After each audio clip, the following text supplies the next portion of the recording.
hunger promote boro jefsangkel jalini hunger promote boro jefsangkel promote boro ni dadagiri solinai nonga promote boro ni dadagiri solinai nonga jai boro harini दिनै जोङो बे BTC मोखाङाव ज' जाफैबाय दहाय जोङो एसे सिगाङाव बिटिसिनि प्रिन्सिपाल सेक्रेटारि आरो बिनि गेजेरजों जोङो प्रमद बर'नो ओमफ्राय लोगोसे आसामनि चिफ मिनिस्टारनो ओमफ्राय आसामनि गभर्नरनो जों मेम'रेन्डाम हरनाय जाबाय बे मेम'रेन्डाम हरनायनि मेइन खारना जादों बे दाखालि 23 आरो 24 तारिखालि बिटिसिआव मोनसे बाजेट सेसन जादोंमोन आरो बे बाजेट सेसनाव जे माखासे मानि जोंनि बेरेखा थांखि लादों जायखौ जों सैजो खालामनो हाया आरो बे हिसाबै जों बे माखासे मानि थांखिखौ जोङो आपत्ति खालामनानै जों मेम'रेन्डाम होनाय जादों आरो मेम'रेन्डामजों लोगोसे जों मोनसे टाइम होनाय जाबाय जोंनि बे आपत्तिखौ सप्ता खनसेनि गेजेरावनो उथायनानै लानांगौ आरो बेखौ उथायनानै जुदि लायाब्ला जों सप्ता खनसेनि उनाव आरोबाव जोङो गिदिरनिफ्राय गिदिर मोनसे आन्दलन खालामलांगोन जों बे थांखिखौ जों लानाय जादों आरो बेखौ दिनै जोङो जायनोखि प्रिन्सिपाल सेक्रेटारिनि जानानै फैनाय जइन्ट सेक्रेटारि बिटिसिनि बिनि सायाव जों हरनाय जाबाय बुंनाय जाबाय दा जोंनि मेइन खारना जादों कमप्लेननि खारना बे जाबाय थांनाय 23-24 जा डिसिसन लादों बे डिसि होननाय जाथि देसि जाथि बिटिसिआव खुनु देसि जाथि गैया बबेनिफ्राय प्रमद बर'आ देसि जाथि नागिरनानै लाबोखो बोरै मोनबोखो जों बुजिनो हाया खिन्थु देसि जाथि होननानै देसि जाथिनि नामाव मोनसे रेस्ट्रिक्टेड हलिडे आलि मेसनि नामाव होनाय जादों दा आलि मेसआ बर' मानसि बे बर' मानसिनि थाखाय मालाय सोरबा देसि मानसिया बबे देसि जाथि बे रेस्ट्रिक्टेड हलिडे खालामनो बेनो होनाया बे जोंनि हिस्ट्रिखौ बिक्रिट खालामनाय जादों हिस्ट्रिखौ नंखाय होननानै बर'नि हिस्ट्रिखौ माने मालायनो फाननाय जादों बेनिखायनो बे माने अबजेक्सनेबल बेखौ जों स्ट्रंलि अपोज खालामो आरो हिस्ट्रिखौ जों जुदि लाखिनो रोङाबा जोंनि हिस्ट्रिखौ जों मालायसो होयोब्ला बर' जाथिया गोमागोन जोंनि हिस्ट्रिया गोमागोन जाथिया गोमागोन बेखायनो जों अपोज खालामो ओमफ्राय 2 नम्बराव दङ मोनसे बे कलिताफोरनो 14 नम्बर सिरियाल कलिताफोरनो प्रागज्य'तिक दिबस फालिनो थाखाय बिसोरनि टाइमाव रेस्ट्रिक्टेड हलिडे होनाय जादों बे जाबाय 22 डिसेम्बर 6 पुहा दा माने बेयाव बुंनाय जाबाय जे प्रागज्य'तिकफोरा कलिताफोरनिसोमोन होननाय जाबाय आरो बिसोरनो कलिताफोरनो प्रागज्य'तिकफोर माने दे खालामनो थाखाय रेस्ट्रिक्टेड दे हलिडे होनाय जाबाय दा ओंखायनो जों अपोज खालामदों जे प्रागज्य'तिकफोरा बर' रायजोमोन प्रागज्य'तिकफोरखौ रावबो माने खुनु जाय बुरनजिबि जाय माने बुरनजि फरायग्रा बिसोरबो जारिमिन लिरग्रा बिसोरबो खुनु मालायनि नामाखै रोखा रोखा लिरलांदों बे बर'निमोन लिरलांदों आरो गोदो गोदाय जों महाभारत जाय फरायदों महाभारतआव रोखा रोखा बुंदों रोखा रोखा लिरलांदों जे बे प्रागज्य'तिकफोर रायजोखौ म्लेच्छ देश म्लेच्छ टेरिटरि होननानै लिरलांदों दा गतिके दिनै बबे जायगानिफ्राय माने नैबे जोंनि मेसफोरनि रायजोखौ प्रागज्य'तिक रायजो होनगो बे जिनिसखौ जोङो माने गनाय हाया जों बेखौ होखारनो नागिरदों दा नैबेसे आरोबाव आं मोनसे माबा लिरनानै दोननाय जारिमिनगिरिफोर आं बेखौ बुंनो नागिरदों बे बुंदों These Bodo people were no doubt Dakirato and Mlesso spoken in the Mahabharata. The message of Assam still preserved traces of the barbarians name Mlesso applied to their forefather by the early Aryan coming into Pragyutism होनदों रोखा रोखा बे जायफोरखौ बै समाव माने किरात म्लेच्छ होनदों बिसोरो बर'फोर होननानै नैबेयाव खेल बर' भाद्रा बुंनाय जादों आरो बे म्लेच्छ रायजोआव प्रागज्य'तिकफोराव जे भगदत्त मेस बिसोरनो माने रायजो खुंदों होननानै इमानसिं सामजां बेबो लिरलांदों गोबां हिस्ट्रियाव दङ दा गथे प्रागज्य'तिकफोर रायजोआ बर'निमोन बेखौ जेरै कलितामोननो होननाया कलिताफोरनो बिसोरनिसो होननानै होनाया बे माने अननाय अगियाननि खामानि जादों बे आरो लोगोसे माने प्रागज्य'तिकफोरनि गिबिसिन राजानो माइरं दानबमोन माइरं राजा होननानै बुंनाय लेखायाव दङ गासिबो नैबे लेखायाव आं माने रोखा रोखा हिस्ट्रिफोरखौ गासिबो बुथुमनानै कम्पाइल खालामदों बेयाव सोर मा बुंदों सोर मा बुङाखै बर' जाथिनि सोमोन्दै बेयाव आं कम्पाइल खालामदों दा माइरं राजाया फार्स्ट प्रागज्य'तिक रायजोखौ सासन खालामदों बिनि सासन खालामनाय पिरियडखौ होनदों 1700 बिसि बेखौ होनदों 1700 बिसि माइरं राजा माने प्रागज्य'तिक रायजोखौ खुंदों आरो बे प्रागज्य'तिक रायजोनिनो जानाखि माइरं राजानि बंसफोर बे जाबाय हटकासुर गटकासुर सम्रासुर ओमफ्राय नैबे जोंहा नरकासुरमोन बिसोरो सासन खालामदों बेखौ बुंदों ओमफ्राय लोगोसे माने बे माइरं राजानि उनाव जानाखि नरखासुर रायजो खुंबाय बे नरखासुर रायजो खुंनायखौ बिनि रायजोखौ सानजा दिख्रायनिफ्राय सोनाबहा खरथया दैसिम होनना बुंदों आरो साहा हिमालय हाजोनिफ्राय खोलाहा माने बंगोपसागरसिम होनना बुंदों आरो बे माने माबाया नरखासुरनि रायजो खुंनाय एरियाखौ नरखासुरा माखासे एरियायाव पार्ट माने बाहागो खालामदों रायजो सासन खालामनो थाखाय बे जाहैबाय ओरै खरथया दैनिफ्राय संकस दैसिम बे जाहैबाय कामपिट संकस दैसिम खरथया दैनिफ्राय बेखौ कामपिट पर्सनाव दोनदों ओमफ्राय संकस दैनिफ्राय नैबे माबासिम मानास दैसिम बेखौ कामपिट रत्नपिट होनना बुंदों बेखौ रत्नपिट एरियायाव जोंनि एरिया रत्नपिटआव गोलैयो बे ओमफ्राय माने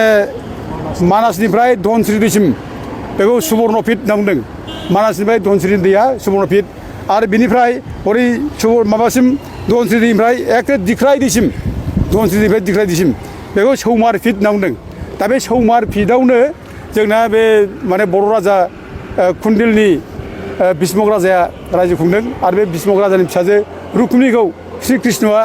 दारखानिफ्राय फैनानै हाबा खालामदों रुक्मिनिया बर' फिसा बे रोखा रोखा हिस्ट्रिनि बेसिसावनो फरायनो मोनो बेयाव जों लिरख'दों आरो लोगोसे माने बान राजानि फिसाजो उषा देबीखौबो आरोबाव माने श्री कृष्णनि फिसौला अनिरुद्धआ फैनानै खावनानै लांफैदों दा बेनि थाखाय बे खानानै दोनजादों माबायाव अग्निगड़आव दा अग्निगड़आव खालामनानै अग्निगड़आव जुद्ध जादों बेखौनो हरिहर दावहा जादों होननानै बुंदों दा गतिके बे प्रागज्योतिषपुर रायजोनि जारिमिना जोंनि रावनिबो नङा कलिता होननाय खुनु जेबो गैया दा बे माने माबानिफ्राय नरखासुरनि बंस'नि उनाव बे बर्मन बंस'फोरा रायजो खुंदों बे बर्मन बंस'फ्रा बासर बर्मन लास्ट राजा 7 सेन्चुरिसिम रायजो खुंदों बासर बर्मना 7 सेन्चुरि बर्मन बंस' दा 7 सेन्चुरि रायजो खुंनायनि गेजेराव बे बर्मनाबो बर'मोन ना बर'फोर गासिबो बर'फोर खाजोबनाय बासर बर्मनिया बिनि गुदि बंस'आ भदत्त ओमफ्राय नरखासुर बिसोरखौ बर' बंस' मेस बंस' ओंखारनाय दा गतिके बर' बंस'आ हागोन आरो बेखौ मेस बंस' ओंखारनाय बर' बंस' आरो बे बर्मन बंस'निनो बल्लभ बर्मननि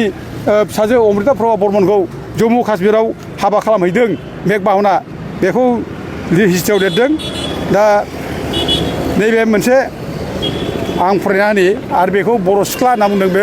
मेघबाहना हाबा खालामनाय अमृता प्रभा बर्मनखौ बर' सिख्ला होननानै बयबो लिरदों हिस्ट्रियाव दा नैबेयाव लिरदों the Kamarupa had cultural contact with Kashmir as early as the 5th century AD further this matrimonial relation between Kamrupa and Kashmir, the two frontier states of the east and the northwest respectively, is very significant in the political and cultural history of India. The cultural relation आरो माने माबा language relation बे रिलेशनजों कामरुपजों माने राजकुमारी अमृता प्रभुखौ हाबा खालामहैदों बेखौ रोखा रोखा बे हिस्ट्रियाव लिरदों दा गतिके जोंनि जारिमिन बियो ओमफ्राय बे बर्मन बंस' जोबनाय उनावनो म्लेच्छ बंस' फैदों म्लेच्छ बंस'आ 7 सेन्चुरिनिफ्राय आराम्भ खालामनानै 9 सेन्चुरिसिम रायजो खुंदों शालस्तम्भ बंस' आरो बे शालस्तम्भ बंस'निनो माने श्री हर्षदेबनि फिसाजो रायजोमुथिया नेपालाव हाबा जाहैदों श्री हर्षदेबनि फिसाजो रायजोमुथिया जयदेबजों हाबा जादों नेपालनि राजकुमार जयदेबजों हाबा जादों आरो जेब्ला नेपालाव हाबा जायो माने माबाया रायजोमुथिया नेपालाव पशुपति मन्दिरखौ लुदों बेनो लुदों पशुपति मन्दिरखौ ओमफ्राय जेब्ला पशुपति मन्दिर लुयो बे मन्दिराव अन्थाइ थाबाव लिरनानै दों रायजोमुथिया गावनो जे आङो भगदत्त बंस' भगदत्त खुलजा मेस बंस'नि आं होननानै गावनो लिरदों बे हिस्ट्रियाव मेरला केरे बयबो मिथियो बेखौ दा गतिके जोंनि जारिमिन बे गासिबो आरो बे नैबे म्लेच्छ डाइनास्टि शालस्तम्भनि उनाव 9 सेन्चुरि जोबनायनि उनाव नै जोंना बे पाल बंस' फैबाय पाल फैब्ला बे पृथु फैबाय पृथु राजा बे राजा पृथुनि समावनो बक्सार खिलजिया फैदों कामरुपआव जेब्ला बक्सार खिलजिया फैयो कामरुपआव अब्ला आली मेसखौ प्रथम बे रंफोर जायगायाव लोगो मोन्दों अब्ला आली मेसआ माने बक्सार खिलजि फर्सनि खाथियाव सैन्यफोरनि खाथियाव बे गावखौ साबमिट खालामो बक्सार खिलजिया 10,000 सैन्य लाना फैदों 10,000 माने गराय लाना फैदों बे गाव साबमिट जायो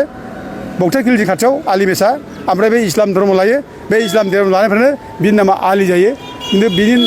टाइटेला मेसआनो थायो आली मेस बेखौ बुंनाय जादों दा गतिके बे हिस्ट्रिया जोंनि आली मेसनि हिस्ट्रिया जोंनि रावनिबो नङा आरो जेब्ला बेयाव कामरुपआव जेब्ला बक्सार खिलजिया हाबफैयो बे समाव मिना सिराजुद्दिना लिरदों आरो मिना सिराजुद्दिना जेखौ लिरदों बियो बे आलि मेसें बक्सार खिलजों फैफानाय सैन्यफोरनावनो सोङै सोङै लिरदों बे माबाया मिना सिराजुद्दिना बे लिरदों बे लिरनाय समाव बे बुंदों जे कामरुपाव जेब्ला बक्सार खिलजों हाबफैयो बे समाव मोनथाम जाथिखौ लोगो मोनदों होनना बुंदों मोनथाम जाथि आरो बे मोनथाम जाथिया कच मेस थारु होनदों आरोखि बे मोनथाम जाथिल' ओमफ्राय बे जाथिफ्रा गासिबो साइबेरियाव गावजाखौ लोगो मोनदों हरजोंहाय साइबेरिया गावबो तुर्कनिफ्राय फैनाय तुर्की बेनिफ्राय फैनाय बेबो बक्सार खिलजिया दा बे साइबेरियाव लोगो मोननाय मानसिखौनो कामरुपाव लोगो मोनफैदों होनना बुंदों थारमाने जों बर'फ्रा साइबेरियावबो दङ आरोखि साइबेरियावबो दं बेनो प्रमान जादों आरोखि साइबेरियावबो दङ आरो बे जायगायाव जोङो फैनाया 1206आव जा लोगो मोनफैदों दा खिन्थु बेयावसो फैदों बे नङा बे बोसोरनि सिगां हाजार हाजार बोसोर सिगां 1700 बोसोर सिगां बिसि दंमोन माबाया जोंहा मा होनो माइरं राजा रायजो खुंदोंमोन बे रोखा रोखा दा गथे बेयाव खुनु सोरबा देसि जाथि खोमा जाथि बे गैया दा बेयाव प्रमद बर'आ बोरैहाय बे देसि जाथिनि नामाव माने माबा होदों रेस्ट्रिक्टेड हलिदों बेखौ जों मुगैयो बेनाव मेलेम गैला नामा बेहा मेलेमा मा थांखोमोन नालाय जारिमिननि जेबो नलेज गैयाब्ला बे जानला मोनला डिसिसन लानो नाङा बे आरो दिनै अगियान मानसि बेयो गियानि मानसि बेहा रावबो गैला नामा एथ' खाथियाव मानसि बिनाव दङ गोरों गोरों मानसि दङ सोरबा प्रफेसार दं सोरबा माने लेखा गोरों मानसि दङ दिनै बिसोरनो जेरै रावबो मेलेम होग्रा खोन्थाना होग्रा बुंना होग्रा रावबो गैला नामा बहा थांजोबखो आरो बेबायदि अगियान मानसिजों सासन खालामनोसै जोंनि बर' जाथिया बेबायदि मेलेम गैयै मानसिजों सासन खालामनोसै दिनै जोंनि जारिमिनखौ जुदि मालायनिसो होनना बुङोब्ला जोंहा अस्तित्व गैया जायोब्ला दिनै बर' जाथिया जिबान थालाब्ला अब्ला जों आलाय सिलाय जागोन गाबोन कलिताफ्रा बे जायगाया जोंनिसो नैबे बिटिसिआबो हाया जोंनिसो कलिताफोरसो रायजोमोन बे होनना बुङोब्ला जों मा बुंनो जोंखौ सोर होखारगोन ओरैनो दाबो बुंगासिनो दं सोर जोंखौ बुंबाय थायो जे बर'फ्रा तिबेटनिफ्राय होखारजानानै फैनाय अबा बिमानिफ्राय होखारजानानै फैनाय होनबाय थायो दा गथे दिनै जोंनि लेखा गोरोंफ्रा प्रमद बर'नो गियान होनो बहा दं फालाय बहा थैना थाजोबखो आरो बे सेन्सिटिभ खोथा बियो सेन्सिटिभ मोदोमाव नांथावथाव बिखायाव नांथावथाव खोथा दिनै नोङो बे एथ' हाजार हाजार मानसि थैनायनि उनाव गोबां मानसि जिउ दाननायनि उनाव नैबे बिटिसि न'खौ लुबाय बे बिटिसि न'खौ लुनानै बे बिटिसि सिङाव नोङो रायजो बिग्रा मानसिफोर थैनायनि बे बिटिसि सिङाव प्रमद बर'आ हाबनानै दिनै बर'फ्रा रायजो गैयामोन प्रागज्यतिफोर रायजोआ बर' नङामोनब्ला बेखौ सैजो खालामनोसै बे फाबनांगोन बे सावनांगोन बियो बे माने मुंख्लंफोरनि सावनांगोन बियो आरो जेसेबां भिक्टिम जादों बिसोर सावनांगोन बेखौ नायगौ आरोखि एकदम पापि खामानिखौ मावदों बे एखरे पापिस्ट' बर'नि पापिस्ट' होनब्ला बेफोरनो पापिस्ट' बेबायदि डिसिसन लानो हाया रावबो गावनि जाथिखौ दोनखोमानानै गावनि जाथिनि फरिचयखौ दोनखोमानानै नोङो माने बर'नि नङामोन प्रागज्यतिफोर होनब्ला बर'नि अस्तित्व गैला जोब्बायना बेखायनो जों मुगैयो बेखौ इमिडियेट उथायनो लानांगौ आरो 7 दिननि गेजेराव जुदि उथायनो लायाब्ला जों आन्दलन खालामगोन आरोबाव गोख्रों आन्दलन खालामगोन आरो जों नायखा रायजोफोर जों बेबायदि गोरे सुनि फिसा माने गालखाब गैयै खुगा गैयै जानला मोनला बुंलाबायनाय जानला मोनला डिसिसन लालाबायनाय बेफोरनाव जोङो बे माने दाउखि सिलिं सैमा खि अमा खि बायदिसिना दौवाबा उफाय गैया जा रायजोफोरा बेबायदिनो जों हाबाफारिखौ जोङो लासै लालांसिगोन दा बर'फ्रा जोङो बे जायगायाव माला फैया बर' जाथिया बे जारिमिना लाख बोसोरनि बाथ्रा साइबेरियाव थानाय बाथ्रा साइबेरियाव लाख बोसोरसिम बर'फ्रा दंमोन होननानै लिरदों नैबे लेखायाव दं नै एसे फरायसै नामा बेयाव बुंदों नै बर' कलर करफ्रा आइसे कर मानु हेই গুৰি বিচাৰিবলৈ গ'লে বহুত হৃদয়ৰ কথা ক'ব আহিব পৰে পূৰ্বতে তেওঁলোকে মংগোলীয় দেশৰ কোনোবা অঞ্চলৰ মানুহৰ দৰে লাগে মংগোলীয় देश नङाबा जेराव दंमोन आरो गोबां हिस्ट्रियाना बुंदों बर'फ्रा साइबेरियाव दंमोन होनना बुंदों साइबेरियाव दा नैबेयाव लिरनाया बुंदों किसुमान मथे তেওঁলোক सिब्राय बा सिबर बंशधर बर'फ्रा सिब्राय बा माने शिबनि दं बंशधर ओरैनो लिरदों हे তেওঁলোক सिब्रायारि बा सिब्रायनि हारि बा गत्र बा गस्थि बा बंश अथवा शिबारि शिबर बंश सिब्रायर अर्थ बर'সকলৰ आदिम पुरुष बा आदिम देवता बाथौ बोराय सिब्राया साइबेरिया बिदि होनना बुंदों साइबेरिया बिनिफ्राय जानाय दा गथिखे जों बर'फ्रा खुन माने हाजार लाख बोसोर सिगां बे जायगायाव दंहैयोमोन साइबेरियाव दंखायोमोन जारिमिनाव दंखायो दा दिनै बे प्रमदआ बेफोर जारिमिनखौ मिथिया हसिया माने कलिताफोरनि रायजो होनना बुङोब्ला जों बेखौ मुगैयो जों बेखौ धिक्कारो रायजोफोर जों बेखौ मुगैयो आरो बर' रायजोफ्रा जों खावलायो बर'फोर जोंनि जारिमिनखौ जों लाखिनो रोङाब्ला जाहाथे जोबगोन जारिमिन गैयाबा जेबो थाया जाथिया जारिमिनखौ जों लाखिनांगोन आरो जोंनि गावनि जारिमिनखौ लाखिनो थाखाय जोङो फैगौ जुदि दिनफ्राव बे जानायखौ अर्डार होबाय कलिताफोरनो माने प्राइभेटफोरनि माबाखौ होबाय कलिताफोरनो बेखौ जुदि उथायनानै जुदि लायाब्ला जों गोख्रोंनिफ्राय गोख्रों आन्दलन खालामगोन आरो बयबो रायजो राजा जोंखौ सापर्ट नांगौ मदद खालामनांगौ आं बयखौबो खावलायहरो